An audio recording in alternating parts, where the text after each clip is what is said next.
I am 32-year-old Natalie, and I believed I had it all figured out. I saved every dime for years before purchasing my ideal apartment in downtown Chicago. However, I had no idea what would happen when I made the decision to temporarily rent it out because of a change in my profession. That afternoon, my sister Vanessa and her fiancé, Trevor, were relaxing on my couch when I came with my ideal new tenants, Elijah and Isabella. What were their initial remarks? "Oh, Mom said we could stay here." My blood froze. In order to follow me on this crazy journey of family betrayal and sweet justice, please hit the like and subscribe buttons and leave a comment letting me know where you're viewing from. I grew up in a middle-class neighborhood on the outskirts of Chicago. My childhood was relatively normal until I turned 14, when my parents decided to get divorced. The split was amicable enough, but it changed our family dynamic forever. My father moved to another state for work, and my mother, Diane, was left to raise my younger sister Vanessa and me on her own. Vanessa, 5 years younger than me, had a habit of taking my things without asking. My favorite sweater would mysteriously end up in her closet. My homework would disappear right before class. My birthday money would vanish from my desk drawer.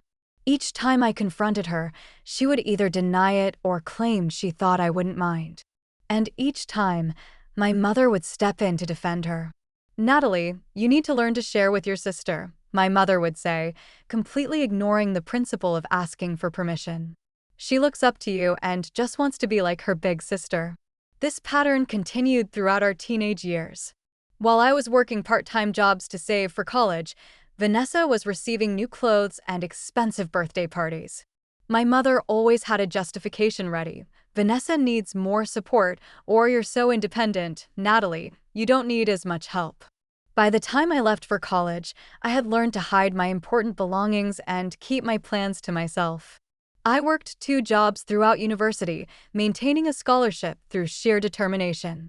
Meanwhile, Vanessa attended a private college fully funded by our mother. I graduated with minimal student loans thanks to my hard work, but the inequity stung. After graduation, I landed a job in banking. The hours were brutal, and the stress was overwhelming, but the pay was good. I lived frugally, sharing an apartment with 2 roommates, taking public transportation, and cooking at home. Every extra dollar went into my savings account with a single goal in mind: buying my own place. 3 years ago, that dream became reality. I purchased a 2-bedroom apartment in a secure building with a doorman. It wasn't extravagant, but it was mine. I painted the walls, bought furniture I loved, and created a space that felt like home. That apartment represented my independence and security, something I had worked for without any financial help from my family. My mother and Vanessa came to my housewarming party. While my mother made comments about how I could have afforded something bigger if I had accepted her help, Vanessa wandered from room to room, eyeing my possessions. "This place is so cute," Vanessa said in that tone that always made me feel like she was simultaneously complimenting and criticizing me. "When I buy a place, I think I'll go for something with more character, though." I just smiled and refilled her wine glass. After years of dealing with her backhanded comments, I had learned to let them roll off my back. 6 months ago, I made a difficult decision to pivot my career. The banking hours were destroying my health, and an opportunity arose to move into financial planning. The work aligned better with my values, allowing me to help people manage their money rather than just move it around for corporations. The catch was a temporary income reduction during the transition period. After running the numbers, I realized I could rent out my apartment for a year and stay with my friend Zoe, who had a spacious condo and was happy to have me as a roommate for reduced rent. This arrangement would allow me to build a savings cushion while I established myself in my new role. The tenant search was exhaustive. I interviewed dozens of applicants, conducted background checks, and verified employment and rental histories. Eventually, I found Elijah and Isabella, a young professional couple with stable jobs and excellent references. He worked in software development, and she was a nurse at the university hospital. They were looking for a 1-year lease while they saved for their own place, which aligned perfectly with my timeline. We hit it off immediately during the viewing. They asked thoughtful questions about the neighborhood and building amenities. They treated my home with respect, admiring the features I had carefully selected. Most importantly, they understood that this was not just an investment property to me, but my home that I was temporarily entrusting to them. The contract was drawn up, the deposit was paid, and move-in day was scheduled. Everything was proceeding smoothly, and I felt confident in my decision. I hadn't mentioned my plans to my mother or Vanessa in detail, only saying that I was making some changes and staying with a friend for a while. Past experience had taught me that giving them too much information often led to complications. The day before the final walkthrough and key handover, I received a text from my mother asking about my new job and living situation. I kept my response vague, saying that everything was going well and that I would fill her in soon. In retrospect, I should have recognized this sudden interest as a warning sign. The morning of the final walkthrough arrived, and I was excited about starting this new chapter. I had cleaned the apartment thoroughly, prepared a welcome basket for Elijah and Isabella, and created a detailed guide to the building and neighborhood. I was ready to hand over the keys and begin receiving the rental income that would provide a financial buffer during my career transition. I had no idea that my careful plans were about to collide with my family's sense of entitlement in a spectacular way. The day had started so well. The spring sun was shining, birds were chirping, and I had picked up coffee for myself, Elijah, and Isabella before meeting them at my apartment building. They arrived right on time, professionally dressed despite it being a Saturday, with a folder of documents and final payment ready. "We're so excited about moving in," Isabella said as we rode the elevator to the 8th floor. "The location is perfect for both our commutes, and we promise to take great care of the place," Elijah added. "We know how much it means to you." I smiled, feeling confident in my choice of tenants. "I know you will. That's why I chose you over the other applicants." As the elevator doors opened, I led them down the hallway, explaining the recycling schedule and pointing out the fire exits. When we reached my door, I noticed it was slightly ajar. A chill ran down my spine. Had there been a break-in? I cautiously pushed the door open, signaling for Elijah and Isabella to wait. What I saw made my jaw drop. My sister Vanessa was sprawled across my sofa, scrolling through her phone, while her fiancé, Trevor, was in my kitchen, drinking from one of my mugs. Several boxes and suitcases were stacked by the entryway. "Vanessa, what are you doing here? How did you get in?" I stammered, completely blindsided. Vanessa looked up lazily and smiled. "Oh, hey sis. Surprise. Mom gave us her spare key. She told us you were staying at a friend's place for a while, so we could use your apartment while we save for the wedding." Perfect timing, right? Our lease just ended. Trevor walked over, looking slightly uncomfortable but attempting a friendly smile. "Hey, Natalie, thanks for letting us crash here. We really appreciate it." I stood frozen in the doorway, aware of Elijah and Isabella shifting awkwardly behind me. My mind raced, trying to process what was happening. My mother had a spare key for emergencies only, which she had apparently given to Vanessa without my knowledge or consent. There must be some mistake, I finally managed to say. "I'm not staying at a friend's place. I'm renting out the apartment. These are my tenants, Elijah and Isabella. They're moving in today." Vanessa's smile faltered, and she sat up straight. "What?" "No. Mom specifically said you weren't using the place and that we could stay here. She wouldn't have told us that if you were renting it out." I turned to Elijah and Isabella, who were looking increasingly uncomfortable. "I'm so sorry about this. There's been a misunderstanding. Would you mind waiting in the hallway for a few minutes while I sort this out?" They nodded and stepped back, closing the door partly behind them. I took a deep breath and turned back to Vanessa and Trevor. "Listen, I don't know what Mom told you, but this is my apartment. I make the decisions about who stays here. I have a legally binding contract with Elijah and Isabella. They've paid a deposit and first month's rent. They're moving in today." Vanessa's expression darkened. "Well, we've already moved half our stuff in, as you can see. We can't just leave. We gave up our apartment. We have nowhere else to go." "That's not my problem," I said, trying to keep my voice steady. "You should have confirmed with me before assuming you could stay here. Why would I need to confirm with you when Mom already said it was fine?" Vanessa shot back, her voice rising. "She said you were staying with Zoe for a while and that your place would be empty. And you didn't think to call me directly?" I asked, incredulous. Trevor, who had been quietly watching our exchange, finally spoke up. I did suggest calling you first, but Vanessa said it would be fine since your mom had already approved it. Vanessa shot him a glare, and he immediately looked down at his feet. Well, Mom doesn't have the authority to approve anyone staying in my apartment, I said firmly. I bought this place with my own money. I pay the mortgage. I make the decisions. Vanessa pulled out her phone. Let me call Mom and straighten this out. She'll explain everything. As Vanessa dialed, I walked to the door and explained the situation briefly to Elijah and Isabella. I'm so sorry about this. My sister seems to think she can stay here, but I'll resolve this quickly. Would you mind waiting just a bit longer? They exchanged glances before Elijah spoke. Of course, take your time, but we do need to know if we can move in today as planned. We have movers scheduled for this afternoon. You'll be able to move in today, I assured them, hoping I could make good on that promise. I returned to find Vanessa with the phone on speaker. Mom, tell Natalie what you told us about staying at her apartment, Vanessa was saying. My mother's voice came through the speaker, sounding confused at first and then defensive. Natalie, are you there? Yes, I told Vanessa and Trevor they could stay at your place while you were at Zoe's. You mentioned you were making changes and staying with a friend. I assumed your apartment would be sitting empty. It makes perfect sense for them to use it while they save for their wedding. I felt a familiar anger bubbling up inside me. Mom, you had no right to offer my apartment to anyone. I never said it would be empty. I'm renting it out. The tenants are here right now, ready to move in. There was a pause before my mother responded. Well, I think family should come first, Natalie. Vanessa and Trevor need a place to stay. Surely you can find other tenants later. And there it was, the same pattern that had defined our family dynamics for as long as I could remember. Vanessa's needs always came before mine.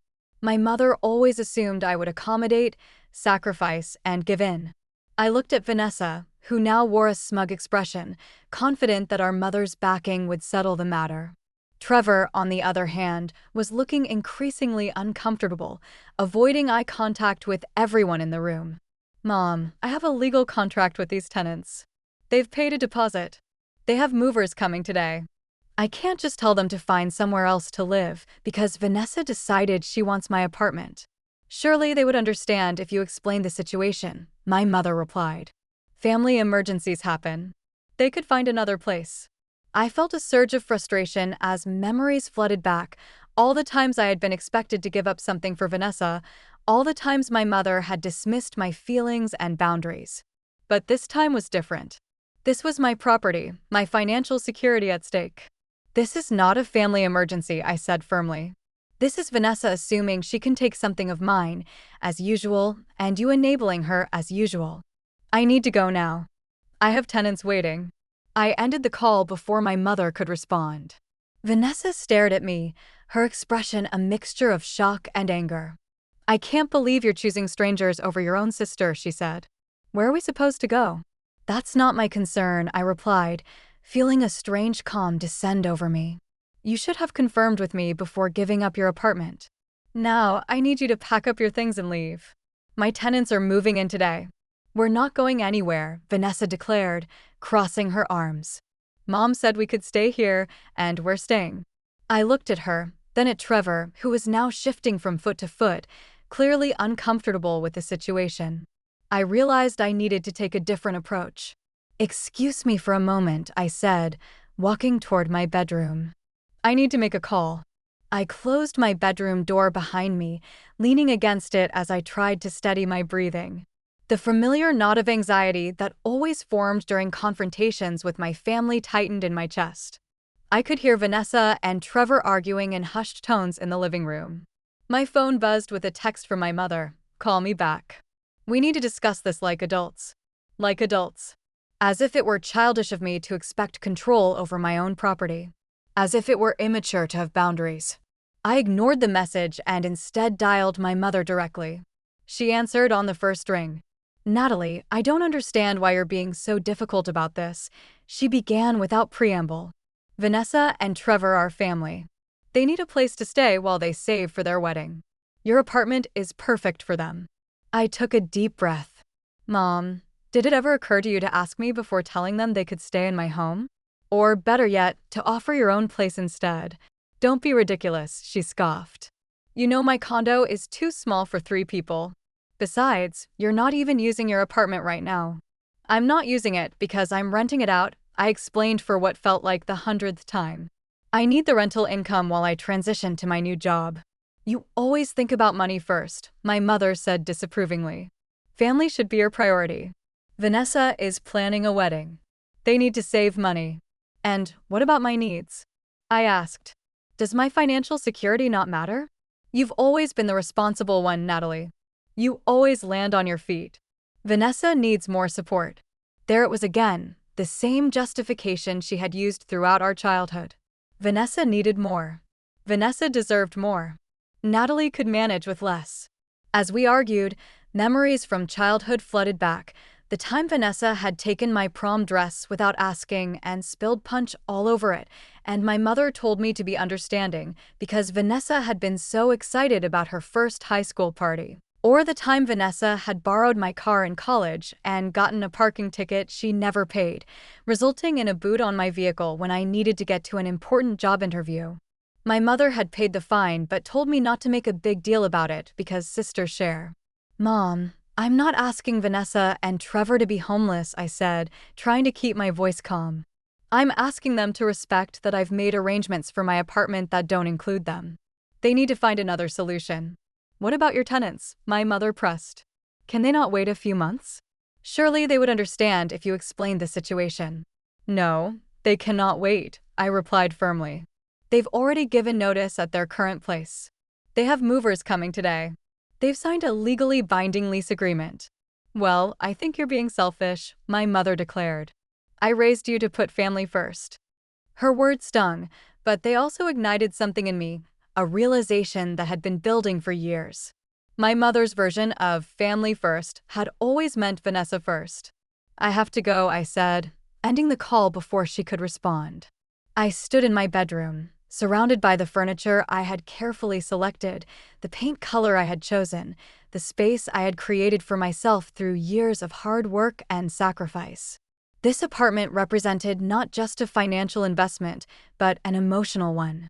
It was the first place that had truly been mine alone, untouched by my family's dysfunctional dynamics.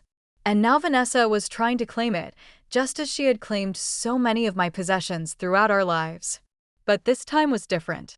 This time, I was not a child who could be overruled or a teenager who could be guilted into compliance.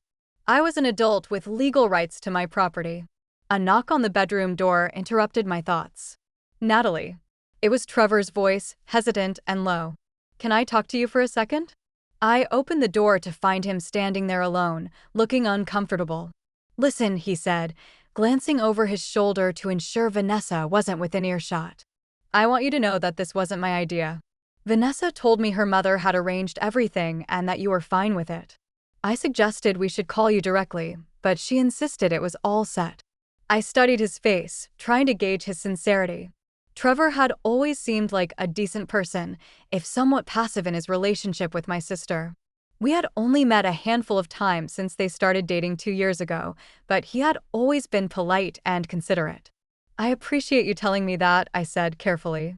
But it doesn't change the fact that you need to find somewhere else to stay. I have legal obligations to my tenants. He nodded, running a hand through his hair. I understand. I'll talk to Vanessa. Try to make her see reason. It's just that we really did give up our apartment.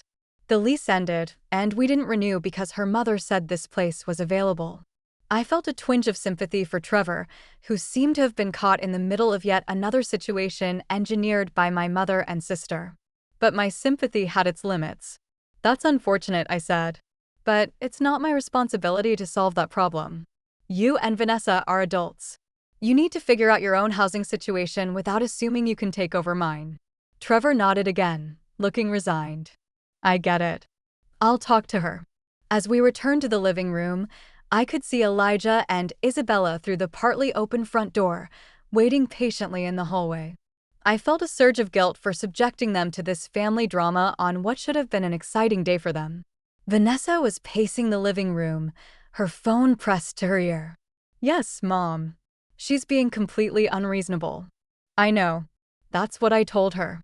Okay, are you coming over? Good. She ended the call and turned to me with a triumphant expression. Mom's on her way. She'll straighten this out. I closed my eyes briefly, trying to maintain my composure. Of course, my mother was coming over. She never could resist inserting herself into conflicts, especially when it meant defending Vanessa. There's nothing to straighten out, I said firmly. This is my apartment. I decide who lives here. And right now, that decision has been made.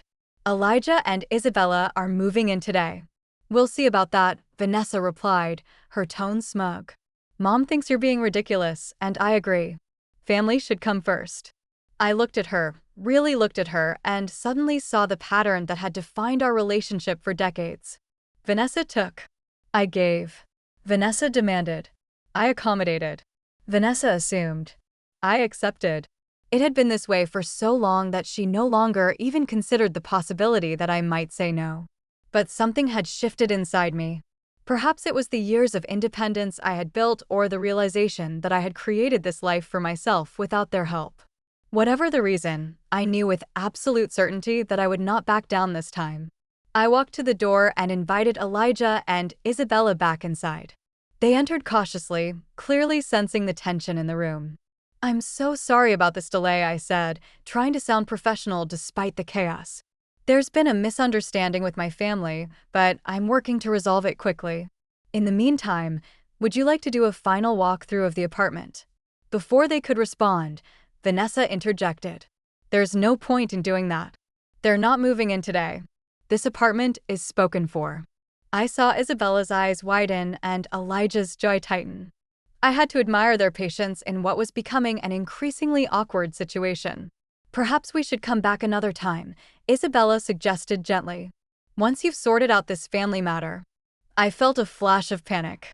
If they walked away now, they might decide the apartment wasn't worth the drama. I could lose reliable tenants and the income one was counting on. No, I said firmly. That won't be necessary. This will be resolved today. I just need to make one more call. I stepped into the hallway, closed the apartment door behind me, and pulled out my phone. My hands were shaking slightly as I scrolled through my contacts. This situation had escalated beyond what I could handle on my own. I needed reinforcements. Hannah had been my friend since college and had gone on to become a real estate attorney. If anyone would know my legal rights in this situation, it would be her. I hit dial and waited, relieved when she answered after just 2 rings. Hannah, I have a situation, I said, keeping my voice low. My sister and her fiancé have moved into my apartment without my permission, claiming my mother told them they could stay there. I have tenants with a signed lease agreement waiting to move in today. What are my rights here? Hannah didn't hesitate. Your sister has absolutely no legal right to be there. She's trespassing. You own the property. You have a signed lease with tenants. And you have every right to have your sister removed by police if necessary. Even though my mother gave them a key? I asked.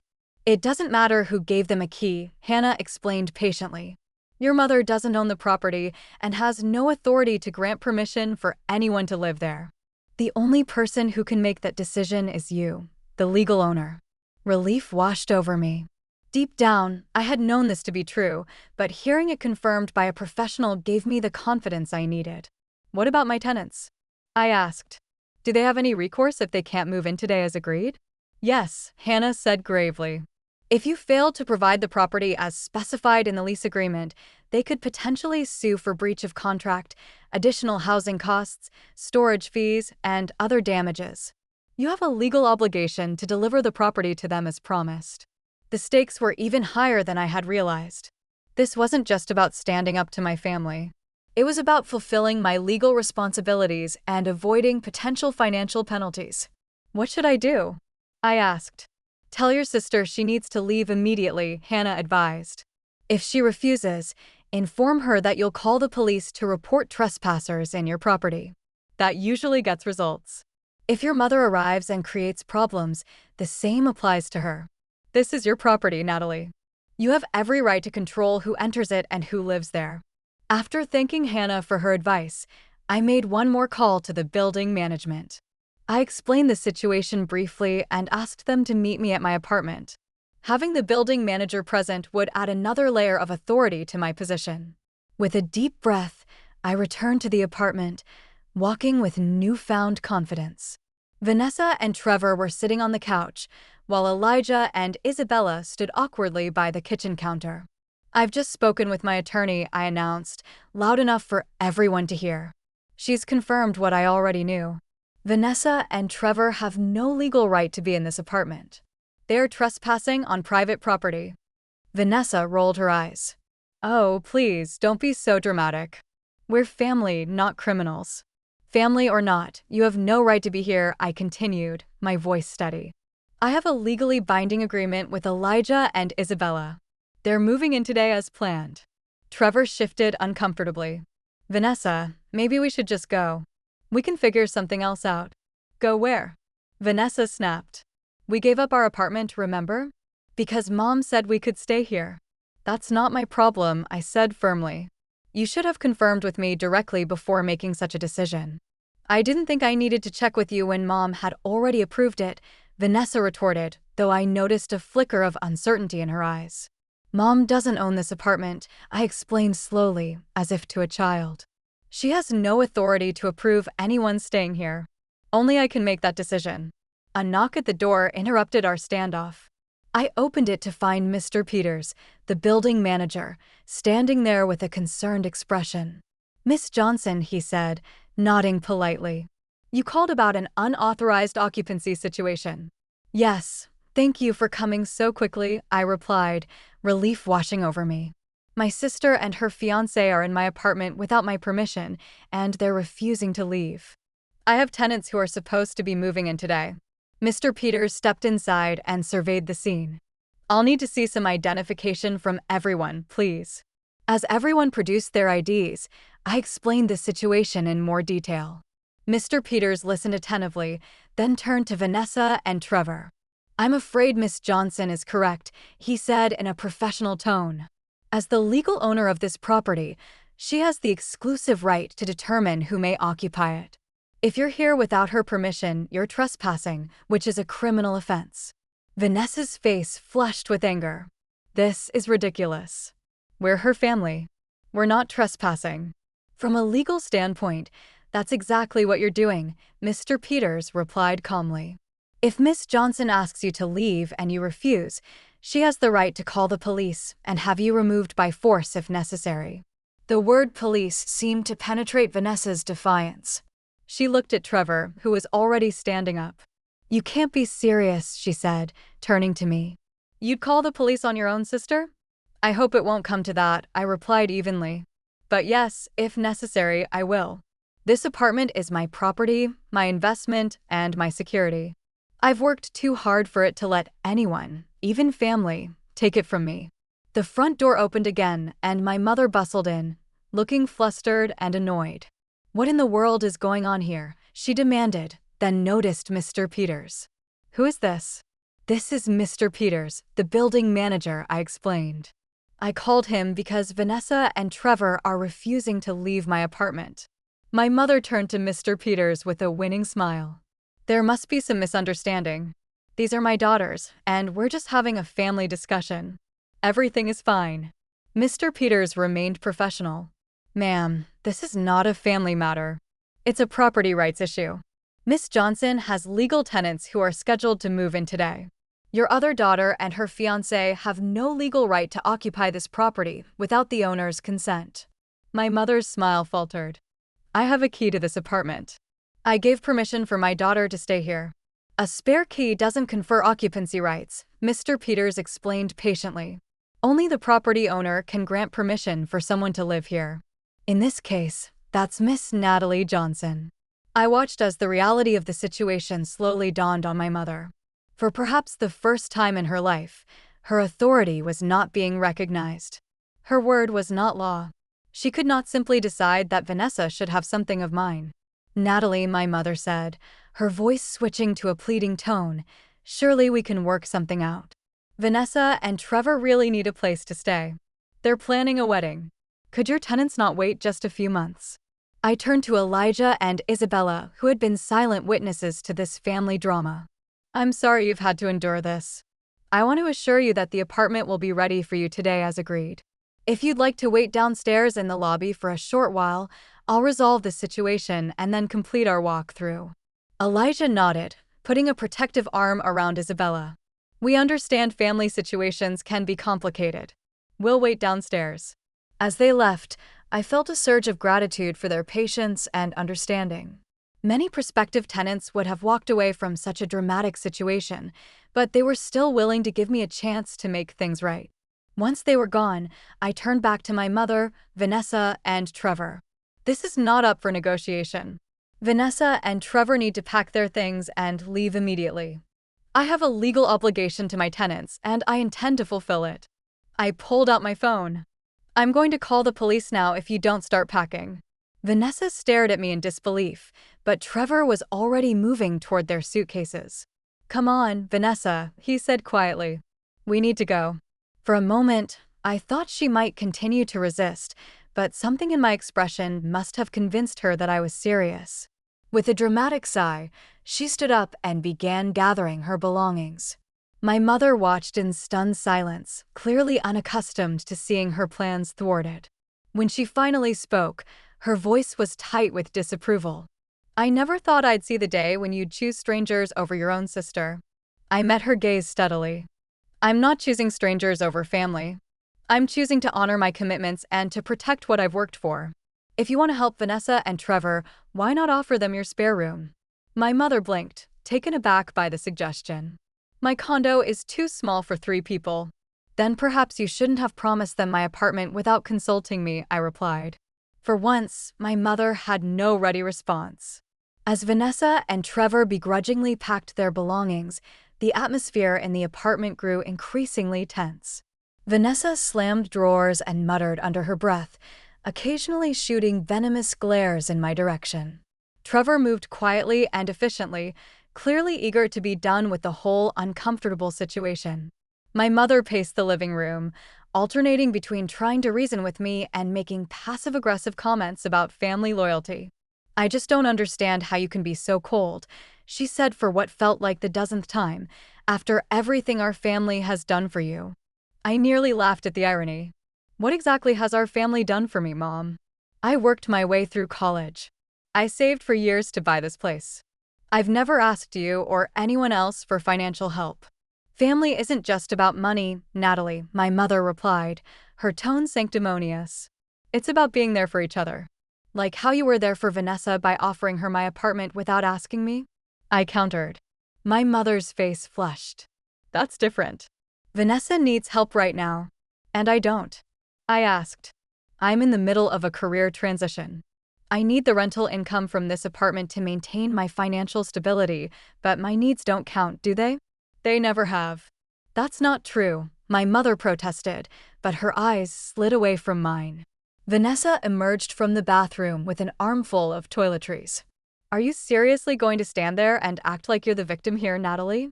You've always had everything, the good grades, the stable job, your own apartment. Some of us have struggled more."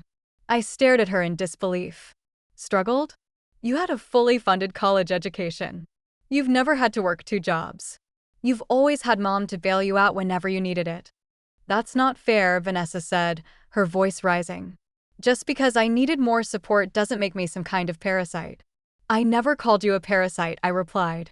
"But you do have a habit of taking things that belong to me without asking. And this time, you've gone too far." Vanessa's face crumpled suddenly, tears welling in her eyes. "Where are we supposed to go? We gave up our apartment. We have nowhere else to stay." For a moment, I felt a twinge of sympathy. Despite everything, she was still my sister. But then I remembered all the times she had used tears to manipulate situations, and my resolve hardened. "You could stay at a hotel until you find a new place," I suggested, "or with friends, or with Mom." "A hotel costs money," Vanessa sniffled. "Money we're trying to save for our wedding."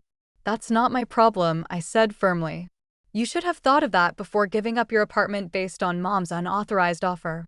Trevor, who had been quietly packing in the background, finally spoke up. "Vanessa, we'll figure something out. My buddy Rick said we could crash at his place if we needed to." Vanessa whirled on him. Rick's apartment is tiny, and he has 3 roommates. That's not a solution. It's temporary, Trevor said, his voice strained. We'll find something else. This isn't Natalie's fault. I shot Trevor a grateful look, surprised by his support. Vanessa noticed the exchange, and her expression darkened further. Oh, so you're taking her side now, she accused. Trevor sighed. I'm not taking sides. I'm just saying we shouldn't have assumed we could stay here without checking with Natalie directly. Mom said it was fine, Vanessa insisted. But it's not Mom's apartment, Trevor replied, his patience clearly wearing thin. It's Natalie's. We should have called her. My mother, who had been watching this exchange with growing alarm, stepped between them. Stop arguing. This isn't helping. Natalie, surely we can come to some compromise. Perhaps your tenants could delay their move-in by a week or 2, while Vanessa and Trevor find another place. Before I could respond, there was another knock at the door. Mr. Peters had returned, accompanied by a security guard. Miss Johnson, is everything all right? He asked. Some of the neighbors have reported raised voices. I felt a flush of embarrassment. I'm sorry about the noise. My family is just leaving. Mr. Peters nodded. I understand these situations can be difficult. Is there anything we can do to help expedite the process? The implicit message was clear. The building management was prepared to intervene if necessary.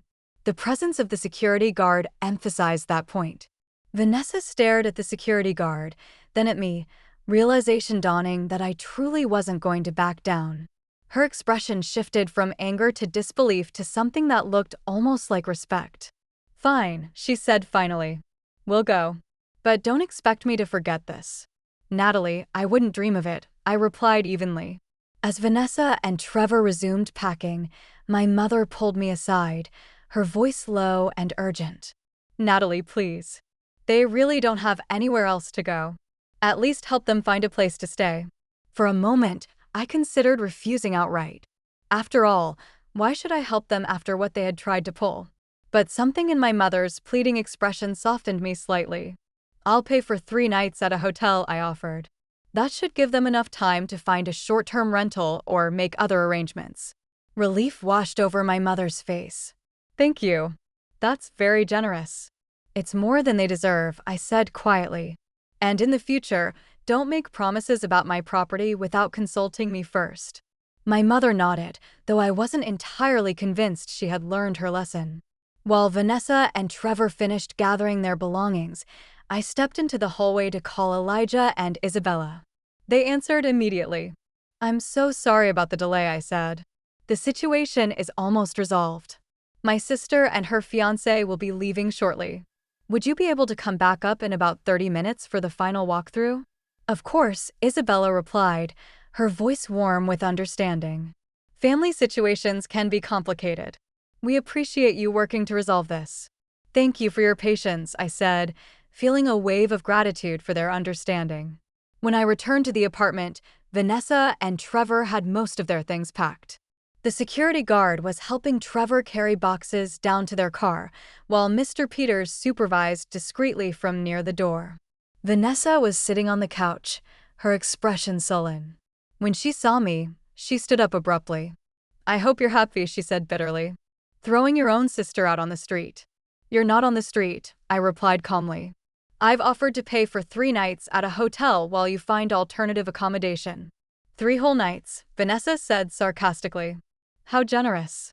My mother intervened before I could respond. Vanessa, that's enough. Natalie is being more than fair under the circumstances. Vanessa looked surprised at our mother taking my side, however mildly. She opened her mouth as if to argue further, then closed it again. Trevor returned from taking boxes down to the car. That's the last of it, he said, avoiding eye contact with everyone. We should go. Vanessa gathered her purse and coat, moving with deliberate slowness, as if still hoping for a last-minute reprieve.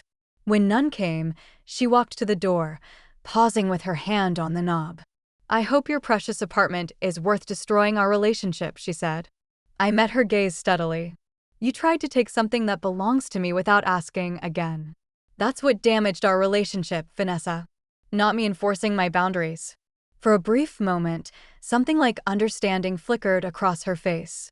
Then it was gone, replaced by the familiar mask of righteous indignation. "Whatever helps you sleep at night," she muttered, then walked out without a backward glance. Trevor lingered for a moment. "I'm sorry about all this," he said quietly. "And thank you for the hotel offer. We appreciate it." After they left, my mother remained, looking suddenly older and tired. "I never meant for this to happen," she said. "I was just trying to help them." "I know," I replied. "But you can't help one child by taking from another. That's a lesson you should have learned a long time ago." She flinched as if I had slapped her. "I've always tried to be a good mother to both of you." "I know you have," I said, softening slightly. "But you've always favored Vanessa. You've always made excuses for her behavior. And that hasn't done either of us any favors." My mother looked as if she wanted to deny it, but something in my expression must have stopped her. Instead, she simply nodded. "I should go," she said. "They'll need help finding a hotel."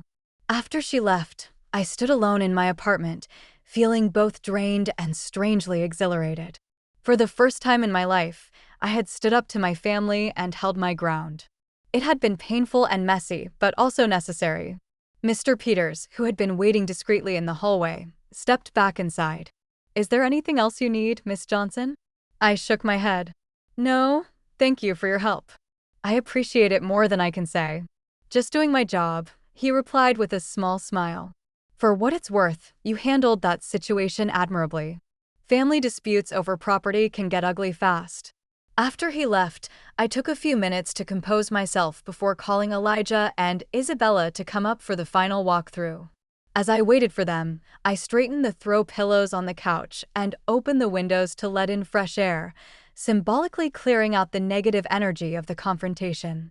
When they arrived, looking understandably cautious, I greeted them with a genuine smile. "Thank you again for your patience. I promise no more family drama. The apartment is all yours as agreed." Elijah and Isabella followed me through the apartment, listening attentively as I explained how the thermostat worked and where to find the circuit breaker. They asked thoughtful questions about the neighborhood and building amenities, and I could see they were trying to move past the awkwardness of the earlier confrontation. "Again, I'm so sorry about what happened earlier," I said as we completed the walkthrough in the kitchen. "That was completely unprofessional and not how I wanted this day to go." Isabella smiled warmly. "Family can be complicated. We understand." "Still, you shouldn't have had to witness that," I insisted. "I want you to know that nothing like that will happen again. My sister and her fiancé are clear that they have no right to be here." Elijah nodded. "We appreciate your handling of the situation. It actually reassured us that you take your responsibilities as a landlord seriously." I hadn't considered that perspective. Perhaps the way I had stood up to my family had demonstrated to them that I would also stand up for them as tenants if needed. "Thank you for saying that," I replied. "I do take my responsibilities seriously. This apartment means a lot to me, and I want to ensure it's well cared for." As we finished the walkthrough, I handed them the keys, and we signed the final paperwork.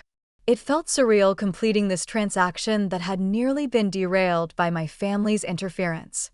"The movers should be here within the hour," Isabella said, checking her watch. "Is there anything else we should know before you go?"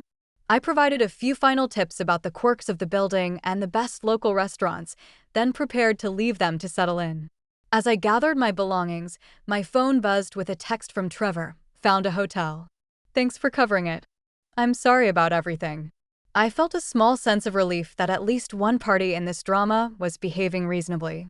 I replied with the name and contact information for my friend who worked at a rental agency, suggesting they reach out for help finding a short-term lease. As I said goodbye to Elijah and Isabella and stepped into the hallway, I felt lighter somehow, as if standing up to my family had released a weight I had been carrying for years. The apartment was no longer just a financial investment, but a symbol of my independence and self-respect. I was halfway to the elevator when my phone rang. It was my mother again. I considered ignoring the call, but decided it was better to face this head-on. "Hello," I answered, keeping my voice neutral. "Natalie, I've been thinking about what you said," my mother began, her tone subdued. "About me favoring Vanessa and making excuses for her behavior." I waited. not wanting to interrupt what seemed like a rare moment of self-reflection. "I never meant to make you feel less important," she continued. "I always thought you were so capable, so independent. You never seemed to need me the way Vanessa did." "Everyone needs support, Mom," I said quietly, "even capable, independent people." There was a long pause before she spoke again. "You're right. I haven't been fair to you. I've expected you to always be the understanding one, the one who gives way. That was wrong of me." Her words were so unexpected that for a moment, I didn't know how to respond. After a lifetime of feeling like my needs came second to Vanessa's, hearing my mother acknowledge her favoritism was both validating and disorienting. "Thank you for saying that," I finally managed. "It means a lot to hear you acknowledge it." "I want to do better," she said. "I want to be a mother who supports both her daughters equally. Will you give me a chance to try?" I felt a complex mix of emotions: hope, weariness, a cautious optimism. "Yes," I said. "I'd like that." After we ended the call, I stood in the hallway for a long moment, processing what had just happened. It felt like a significant shift in our family dynamic, one that had been long overdue. As I waited for the elevator, my phone buzzed again. This time, it was a text from Vanessa. "I'm still mad at you, but Trevor says I should apologize for assuming we could stay at your place without asking. So consider this my apology." It wasn't the most gracious apology I had ever received, but coming from Vanessa, it was practically unprecedented. I typed a response: "Apology accepted. I hope you find a good place soon." Her reply came quickly: "Whatever. Trevor says thanks for the hotel." I smiled despite myself. Some things would take longer to change than others. The elevator arrived, and as I stepped inside, I felt a sense of closure. The apartment that had been the focal point of this family drama was now in the capable hands of Elijah and Isabella. My sister and her fiancé were temporarily housed and would hopefully find a more permanent solution soon. And most surprisingly, my mother had shown a willingness to acknowledge and address the patterns that had defined our family relationships for decades. As the elevator descended, I realized that this confrontation, painful as it had perhaps been necessary. Sometimes relationships cannot evolve until long-established patterns are disrupted. Sometimes growth cannot occur without conflict. When I reached the lobby, I checked my watch. The movers would be arriving soon for Elijah and Isabella. My part in this transaction was complete. I had fulfilled my responsibilities as a landlord and, more importantly, had stood up for myself in a way I never had before. Outside, the spring air felt fresh and invigorating. I took a deep breath, feeling as though I was entering a new phase of my relationship with my family. It wouldn't be easy, and old patterns wouldn't disappear overnight. But something significant had shifted. For the first time, I had established a boundary and held firm. And remarkably, my family had begun to respect it. As I walked toward the subway station, I realized that the apartment had given me more than just financial security. It had given me the confidence to stand up for myself and the courage to reshape relationships that had been unbalanced for far too long. My phone buzzed once more. A text from Trevor: "Just wanted you to know I admire how you handled today. Vanessa's not ready to hear this yet, but she could learn a lot from you about independence and setting boundaries. I hope we can all move forward from here." I smiled as I typed my response: "Me too. Good luck with everything." And I meant it. Despite the drama and hurt feelings, I genuinely hoped that Vanessa and Trevor would find their way. Perhaps this incident would even serve as a wake-up call for Vanessa, showing her that she couldn't always expect others to accommodate her needs at their own expense. As for my mother, only time would tell if her moment of insight would translate into lasting change. But I was cautiously optimistic. Sometimes people need to be confronted with the consequences of their behavior before they can recognize the need for change. And as for me, I felt stronger and more secure in myself than I had in years. I had stood my ground, protected what was mine, and begun the process of establishing healthier relationships with my family. It hadn't been easy, but it had been necessary. As I boarded the subway to Zoe's condo, I realized that I was looking forward to sharing this story with her. She had witnessed my struggles with my family for years and had often encouraged me to set firmer boundaries. She would be proud of how I had handled today's confrontation. The train pulled away from the station, and I settled into my seat, feeling a sense of peace despite the turbulence of the day. Sometimes the most difficult confrontations lead to the most important growth. And today, I had grown in ways I never could have anticipated when I woke up that morning. One week after the dramatic showdown at my apartment, I was sitting on Zoe's balcony, enjoying a cup of coffee and the morning sunshine. The past 7 days had been surprisingly peaceful, a welcome contrast to the chaos of that Saturday confrontation. Elijah and Isabella had moved in without further incident, sending me a text with a picture of them toasting with wine glasses in the living room once they were settled. "Thanks for making this possible," the message read. "We love the place already." I had checked in with them midweek, using the excuse of a forgotten mail key to ensure everything was going smoothly. They had been warm and welcoming, showing me how they had arranged the furniture and already befriended the neighbors across the hall. It was clear they were treating my home with respect, exactly as I had hoped. My phone rang, interrupting my thoughts. It was my father, calling from Arizona, where he had moved after the divorce. We spoke regularly but not frequently, maintaining a comfortable distance that suited us both. "Natalie, your mother called me yesterday," he said after our initial greetings. "She told me about what happened with the apartment." I tensed slightly, unsure which version of events he had heard. "And what did she say?" "She said that she had overstepped by offering your place to Vanessa without asking you, and that you had every right to stand your ground."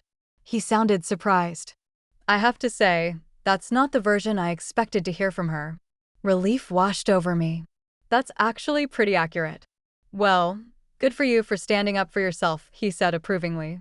"I know that hasn't always been easy with your mother and Vanessa." We talked for a while longer, my father sharing stories about his own experiences setting boundaries with family members. He had always been more reserved than my mother, less likely to get involved in conflicts, which had sometimes made me feel like he wasn't in my corner. But today, his support felt genuine and validating. After we hung up, I checked my email and found a message from Trevor. I hadn't expected to hear from him again so soon, and certainly not separate from Vanessa. "Natalie, I hope this isn't overstepping, but I wanted to let you know that Vanessa and I have decided to postpone the wedding," the email read. "The incident at your apartment brought up some issues in our relationship that we need to address before moving forward. I realized I've been enabling some of Vanessa's less healthy behaviors, much like your mother has. We're going to try couples counseling. I thought you should know since you were inadvertently part of this realization. Thank you again for handling the situation with such grace, despite the circumstances." I read the email twice, surprised but also hopeful. Perhaps the confrontation had sparked positive changes, not just in my own family relationships, but in Vanessa's life as well. I replied with a brief message of support, wishing them well with counseling and expressing hope for their future. Throughout the week, my mother had called several times, each conversation a little less strained than the last. She hadn't made any grand declarations or dramatic apologies, but I had noticed subtle shifts in how she spoke to me. She asked more questions about my life and career, showing genuine interest rather than just waiting for her turn to talk about Vanessa. In our most recent call, she had even suggested that we meet for dinner, just the two of us, something that rarely happened without Vanessa present. I had agreed, curious to see if the changes in her behavior would persist in person. That evening, I met my mother at a small Italian restaurant halfway between her condo and Zoe's place. She was already seated when I arrived, looking slightly nervous as she fidgeted with her napkin. "Thank you for meeting me," she said as I sat down. "I've been doing a lot of thinking this week about what you said. About how I've treated you and Vanessa differently over the years," she replied, meeting my gaze directly. "I always told myself I was just responding to your different needs, but I can see now that I wasn't being fair to you." I had waited so long to hear these words that for a moment, I didn't know how to respond. "What made you realize that?" I finally asked. "Seeing how you handled the situation last weekend," she admitted. "You were so clear and firm about your boundaries, even when Vanessa and I both tried to push past them. It made me realize how rarely I've respected your right to say no." We talked through dinner, having one of the most honest conversations of our adult lives. My mother acknowledged patterns I had felt but never named, and I shared hurts I had previously kept to myself. It wasn't always comfortable, but it felt necessary and long overdue. "I can't promise I'll get everything right from now on," my mother said as we finished our dessert. "Old habits are hard to break, but I want you to know that I'm trying to see things more clearly and to be more fair in how I treat both my daughters."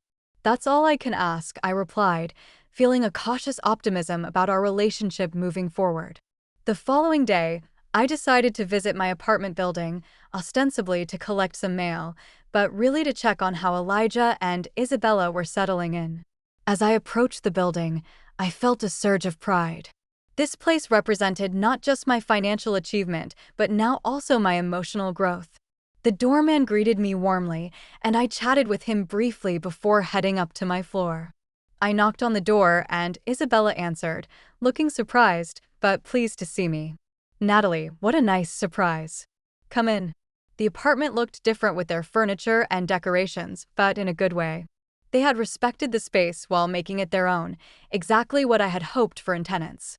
"I was just in the neighborhood and thought I'd check if you needed anything," I explained. "Is everything working properly? No issues with the appliances or anything?" "Everything is perfect," Elijah assured me, emerging from the kitchen with a cup of coffee. We couldn't be happier with the place. We chatted for a while about the neighborhood and their jobs. They seemed genuinely settled and comfortable, treating the apartment with the care I had hoped for when I selected them as tenants. As I prepared to leave, Isabella walked me to the door. "We wanted to thank you again for how you handled that situation with your family," she said quietly. "It can't have been easy, but it showed us that you take your commitments seriously." Her words stayed with me as I left the building and headed to my office. The confidence I had gained from standing up to my family had spilled over into other areas of my life. Just yesterday, I had firmly declined a potential client who was making unreasonable demands, something I might have accommodated in the past to avoid conflict. Zoe had noticed the change, too. "You seem different," she had commented a few nights ago as we shared takeout on her couch, more centered somehow. She was right. The confrontation with my family had been painful and messy, but it had also been liberating.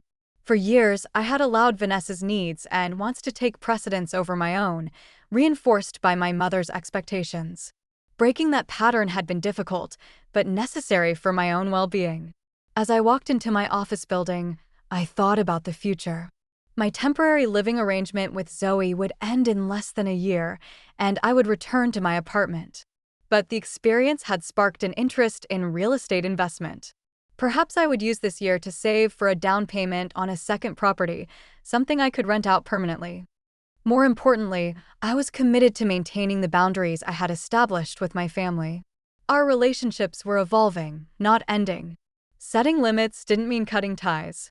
It meant creating healthier connections based on mutual respect rather than old patterns of taking and giving in. That evening, as I settled into my temporary room at Zoe's condo, I felt a deep sense of peace.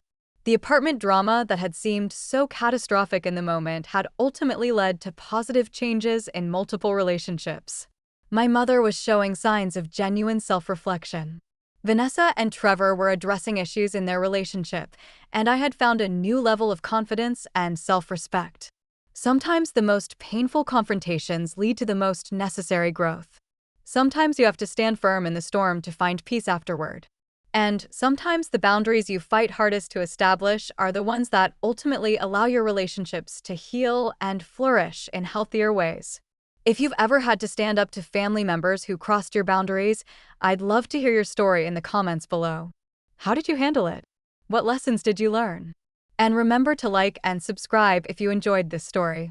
I'll be sharing more experiences about navigating complex family dynamics and growing through difficult situations. Thank you for listening, and remember that establishing healthy boundaries is not just a gift to yourself, but ultimately to your relationships as well.